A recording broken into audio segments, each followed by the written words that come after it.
পল্লবীতে রামিস দুই আসামির দণ্ড স্থগিত। রাজধানীর মিরপুরের পল্লবীতে ৮ বছরের শিশুকে পর মামলায় মৃত্যুদণ্ডের রায়ের বিরুদ্ধে প্রধান আসামি সোহেল রানা ও তার স্ত্রী স্বপ্না খাতুনের করা পৃথক জেল আপিল শুনানির জন্য গ্রহণ করেছেন হাইকোর্ট। তাদের করা আবেদনের পরিপ্রেক্ষিতে বিচারপতি মোহাম্মদ আলী ও বিচারপতি মোহাম্মদ সাইফুল ইসলামের সমন্বয়ে গঠিত হাইকোর্ট বেঞ্চ রোববার এই আদেশ দেন। পাশাপাশি আসামিদের অর্থদণ্ডাদেশ স্থগিত করা হয়েছে। এই মামলায় দুই আসামিকে গত ৭ জুন দণ্ডাদেশ দেন ঢাকা মহানগর শিশু সহিংসতা দমন ট্রাইব্যুনাল।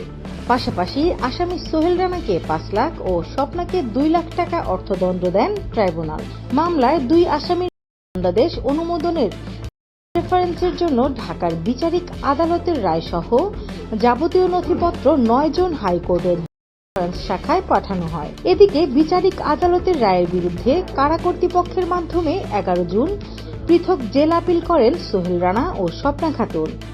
আজ আদালতে রাষ্ট্রপক্ষের শুনানি করেন attorney general barrister Mohammad Ruhul Quddus কাজল।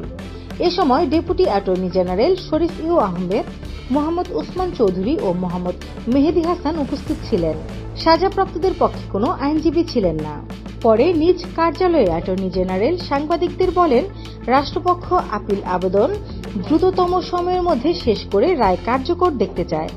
হাইকোর্টের আদেশটি আদালতের সংশ্লিষ্ট শাখায় যাওয়ার পর সেটি মামলার মৃত্যুদণ্ড রেফারেন্স শুনানির প্রস্তুতির জন্য পেপারবুক তৈরি হবে।